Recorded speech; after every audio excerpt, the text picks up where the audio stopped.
రోజు రోజుకి గోల్డ్ రేట్లు పెరుగుతున్నాయి. తాకట్లో ఉన్న బంగారానికి వడ్డీలు పెరుగుతున్నాయని టెన్షన్ పడుతున్నారా? కొమ్మూరి గోల్డ్ వచ్చాక ఆ టెన్షనే పోయింది. కొమ్మూరి గోల్డ్. ఆ నౌకరాజు ఆ ఫ్యామిలీ సూసైడ్ చేసుకునే ప్రయత్నం చేయడం, అందులో వాళ్ళ మనవడు తప్పితే ఇంకెవరు బతకకపోవడం, ఇవన్నీ చూస్తాం. అయితే ఇష్యూలో ఇప్పుడు విజయసాయి రెడ్డి గారు ఒక పెద్ద ట్వీట్ చేశారు. దీని వెనకాల లవ్ జిహాద్ ఉందని చెప్పేసి ఆయన ట్వీట్ ఇప్పుడు వైరల్ అవుతుంది. అంతేకాకుండా ఇప్పుడు సాదిక్కాన్ని పట్టుకున్నారు, అతను ఎన్కౌంటర్ చేయబోతున్నారని కూడా వార్తలు వస్తున్నాయి. ఒకసారి ఇష్యూ గురించి కంప్లీట్ గా డిస్కస్ చేద్దాం. ప్రజెంట్ మనతో పాటు దాము బాలాజీ గారు సీనియర్ జర్నలిస్ట్ ఉన్నారు, వారిని అడిగి తెలిసిన ప్రయత్నం చేద్దాం.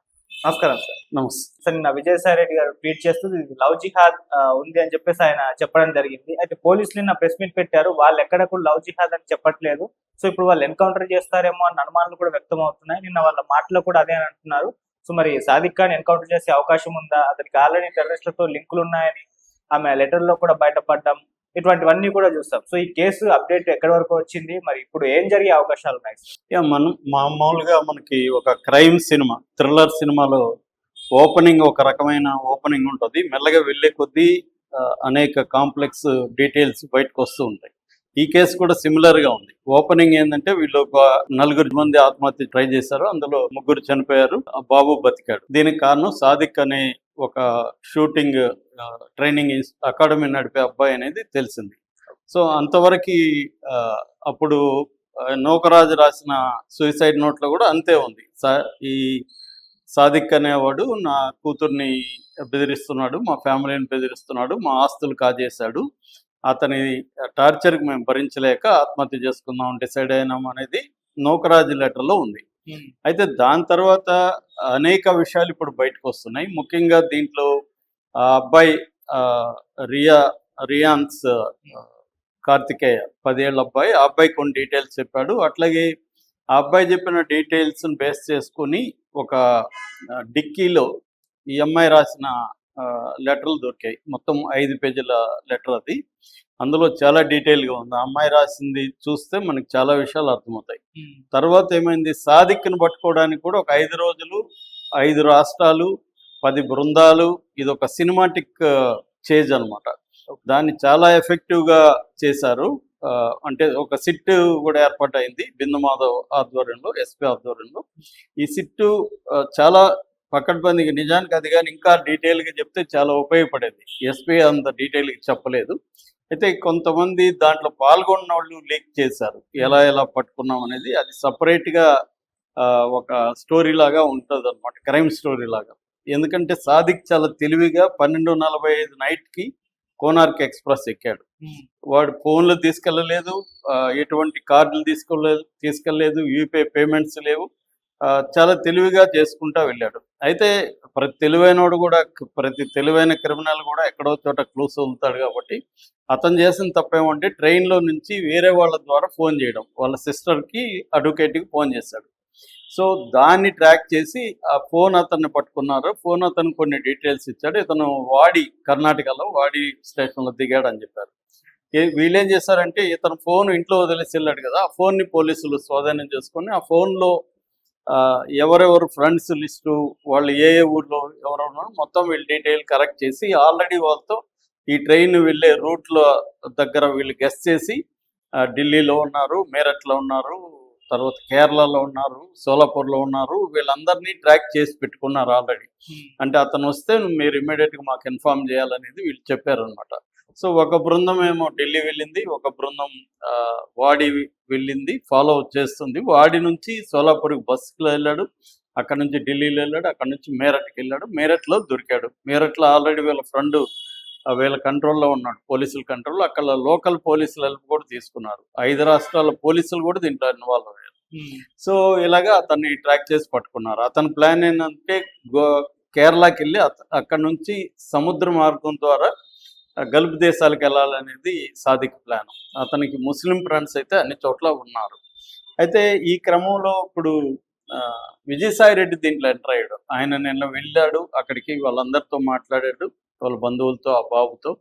ఆయనకు కొన్ని డీటెయిల్స్ చెప్పాడు. ఆయన చెప్పినవి కొంత సంచలనంగా ఉన్నాయి. ఆయన చెప్పింది ఏంటంటే, ఇది క్లియర్గా లవ్ జిహాద్. ఇది లవ్ జిహాద్ అంటే మనకు తెలుసు, ముస్లిం యువకులు హిందూ యువతుల్ని ట్రాప్ చేసి వాళ్ళకి ప్రెగ్నెన్సీ చేయడం, లేకపోతే వాళ్ళని తీసుకెళ్ళి ఐఎస్ఐ లాంటివి అమ్మేయడం. కేరళ స్టోరీలో మనం డీటెయిల్గా చూస్తాం సినిమాలో. సో ఆ యాంగిల్ ఉందని చెప్తున్నాడు. 9 మంది టెర్రరిస్టులకి ఇతనికి లింక్ ఉందని చెప్తున్నాడు. ఇక్కడ ఆ అమ్మాయి లెటర్లో కూడా ఒక టెర్రరిస్ట్ పదం వాడింది ఆ అమ్మాయి ఏం వాడిందంటే, సాదిక్ నన్ను బెదిరించాడు, నీ కొడుకుని తీసుకెళ్ళి నేను టెర్రరిస్టులకి అమ్మేస్తానని నన్ను బెదిరించాడు, అలాగే నన్ను ఇస్లాంలోకి కన్వర్ట్ కమ్మని నన్ను బెదిరించాడు, పుస్తకాలు కూడా ఇచ్చాడు చదవమని, ఇస్లాము దీంట్లో కన్వర్ట్ అవ్వమని అని 2 యాంగిల్స్ ఆమె రాసింది. అంటే ఇతనికి టెర్రరిస్టులతో సంబంధం ఉండి టెర్రరిస్టులకి నీ కొడుకుని అమ్మేస్తాను అన్నాడా, లేకపోతే ఊరికే బెదిరించాడా అనేది తేలాల్సి ఉంది. అట్లాగే విజయసాయి రెడ్డి లాంటి వాళ్ళతో ఉన్న ప్రాబ్లం ఏంటంటే, వీళ్ళు పొలిటికల్ మెంబర్స్.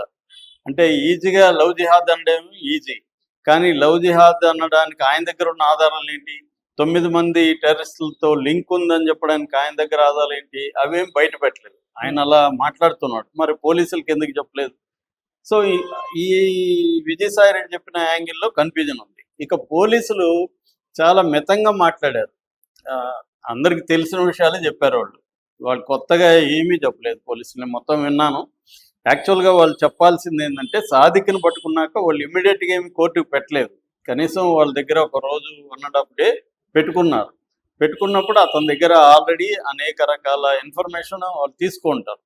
ఆ ఇన్ఫర్మేషన్ ఎందుకు బయట పెట్టలేదు? దానికి 2 కారణాలు ఉండొచ్చు. ఒకటి, నిజంగానే టెర్రరిస్ట్ లింకులు ఉంటే ఇప్పుడే వీళ్ళు బయట పెడితే ఆ లింకుల్లో ఉన్న వాళ్ళు అలర్ట్ అయ్యే అవకాశం ఉంది. అందుకని ఇన్వెస్టిగేషన్ అవసరాల రీత్యా వాళ్ళు కొంత ఇన్ఫర్మేషన్ని హోల్డ్ చేయొచ్చు. That is number 1. Number 2, Sadiq మొత్తం వాళ్ళకి చెప్పుండకపోవచ్చు. ఎందుకంటే వాడికి ఆల్రెడీ పోలీసులతో పరిచయాలు ఉన్నాయి. ఈఎంఐ రాసిన లెటర్లో కూడా ఎస్పీ ఆఫీస్లో గన్మెన్తో పరిచయం ఉంది, ఎస్పీతో పరిచయం ఉంది. యాక్చువల్గా వాళ్ళ సొంత భావన కూడా ఇతను తప్పుడు కేసులు పెట్టి ఇరికించగలిగాడు పోలీసులతో. ఆ అమ్మాయి రాసిన లెటర్లో అది కూడా ఉందన్నమాట. అంటే ఇతనికి పోలీసులతో పరిచయాలు ఉన్నాయి కాబట్టి ఆ పరిచయాలను ఉపయోగించుకొని అతను అంటే మామూలుగా అయితే ఇన్వెస్టిగేషన్లో, ఇంట్రాగేషన్లో టార్చర్ చేస్తారు, పోలీసులు కొడతారు. వీడు కొట్టకుండా చూసుకొని ఉంటే అన్ని విషయాలు బయటకు వచ్చున్నావు. ఎందుకంటే కొట్టకపోతే వాడు ఎందుకు చెప్తాడు? చెప్పడు. సో ఆ రకంగా ఏమన్నా ఇన్ఫర్మేషన్ వీళ్ళకి మొత్తం తెలియదా అనేది ఒకటి. ఇంకొక యాంగిల్ ఏంటంటే, ఇది లవ్ జిహాద్గా చిత్రీకరించి వాడిని చంపేస్తే మంచి పేరు వస్తుంది పోలీసులకి అన్న యాంగిల్లో. ఎందుకంటే ఇది రాను ఫస్ట్ అంత పెద్దగా పాపులర్ అవ్వలేదు, కానీ ఈ అమ్మాయి లెటర్ వచ్చిన తర్వాత మాత్రం అందరూ షాక్ అయ్యారు. అంటే వాడు ఇంత వేధించాడని ఎవరు అనుకోలేదు. అందరూ ఏమనుకున్నారంటే, ఈ అమ్మాయి తప్పు ఉంది, ఈ అమ్మాయి కూడా అఫైర్లోకి వెళ్ళింది, ఈ అఫైర్ను ఉపయోగించుకొని వాడు బెదిరించాడు, అంతవరకే ఉంది. ఇప్పుడు ఏంటంటే, వాడు జూలై 2న వీళ్ళ భర్తకి విషయం చెప్పాడు, వీళ్ళ కొడుక్కి విషయం ఇవ్వడానికి రెడీ అయ్యాడు.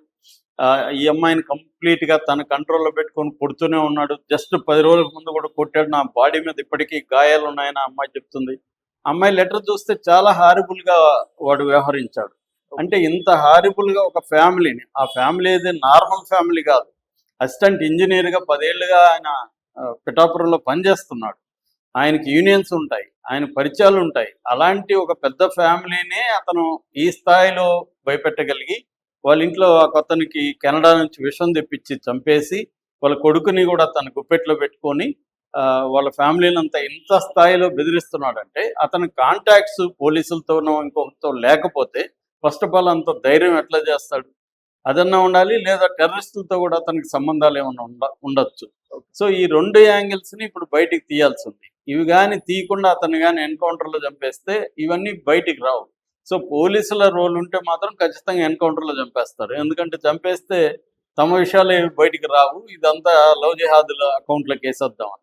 నిజానికి ఇది లవ్ జిహాదా కాదనేది ఆ అమ్మాయి ఎక్కడ లవ్ జిహాద్ అని రాయలేదు. అమ్మాయి ఏంటంటే, టెర్రరిస్టులకి నా కొడుకు నమ్మేస్తాడు అని రాసింది, కానీ ఇది లవ్ జిహాద్, ఇతను హిందువుల అమ్మాయిల్ని ట్రాక్ చేశాడని ఎక్కడ రాయలేదు. ఎందుకంటే చాలా డీటెయిల్గా రాసిన అమ్మాయి ఆ యాంగిల్ ఉంటే అది కూడా రాస్తుంది కదా. కాబట్టి ఇది లవ్ జిహాద్ కాకపోవచ్చు, అతనికి టెర్రరిస్టులతో సంబంధాలు ఉన్నాయా లేదనేది తేలాల్సి ఉంది. అట్లాగే పోలీసులతో సంబంధాల మీద కూడా ఎస్పీ కానీ ఎక్కడ నోరు తెరవలేదు. ఆ లెటర్లో ఉంది, దానికి సమాధానం ఇవ్వాలి పోలీస్ ఆఫీసర్. ఆ లెటర్లో పోలీసుల మీద కూడా అభియోగాలు ఉన్నాయి, అవన్నీ కరెక్టా కాదనేది మేము ఇంకా ఇన్వెస్టిగేట్ చేస్తున్నాం అనేది కూడా ఆయన చెప్పలేదు. క్లియర్గా అవాయిడ్ చేస్తున్నాడు. అంటే ఇక్కడ పోలీసుల రోలు క్లియర్గా ఉంది దీంట్లో. అలాగే అతను ఇంత భయపెట్టడానికి అతని బ్యాక్గ్రౌండ్ ఏంటి తెలియాలి. అతన్ని ఎన్కౌంటర్లో చంపేస్తే మాత్రం ఇవేవి బయటికి రావు, కేసు మాయమైపోతుంది. చాలా కేసులు మనం అలా చూస్తుంటాం. ఎందుకంటే ఎన్కౌంటర్లు చంపేసినాక ఇంకా ఆ కేసుకు సంబంధించి ఏం డీటెయిల్స్ బయటికి రావు. జనం కూడా అమ్మయ్య చంపేశారు అని ఒక ఇన్స్టంట్ జస్టిస్తో హ్యాపీగా ఫీల్ అవుతారు. కానీ అసలు విషయం ఏంటంటే ఒక కాకినాడ లాంటి ఒక స్మాల్ టౌన్లో వాడేమి పెద్ద మల్టీ క్రోర్ బిజినెస్ ఉన్న వ్యక్తి కూడా కాదు, ఒక షూటింగ్ అకాడమీ నడిపేవాడు. వాడు ఒక అసిస్టెంట్ ఇంజనీర్ కుటుంబాన్ని ఈ స్థాయిలో గుప్పెట్లో పెట్టుకొని ఈ స్థాయిలో బెదిరించగలిగాడంటే అతని వెనకున్న శక్తులు ఏంటి అది బయటికి రావాలి. అది నిజంగా బయటకు వస్తాయా, లేకపోతే అతని ఎన్కౌంటర్ పేరుతో చంపేసి కేసు క్లోజ్ చేస్తారా అనేది చూడాలి. ఎందుకంటే విక్టిమ్స్ వైపు నుంచి ఎవరు స్ట్రాంగ్గా లేరు. సో అది మేజర్ ప్రాబ్లం అన్నమాట. విక్టిమ్స్ వైపు నుంచి పొలిటికల్ పార్టీలు ఏవి ఇన్వాల్వ్ కాలేదు. విజయసాయి కూడా ఈరోజు మాట్లాడి వెళ్ళిపోతాడు, ఆయన దీని మీద కన్సిస్టెంట్గా చేస్తాడని నేను అనుకోవట్లేదు. కాబట్టి ఇది 2 రోజులు అయినాక సాదికనన్నా ఎన్కౌంటర్ చేస్తారు, లేదంటే సైలెంట్గా కేసు మెల్లగా నీరుగారిపోయే అవకాశాలే కనిపిస్తున్నాయి. Thank you so much.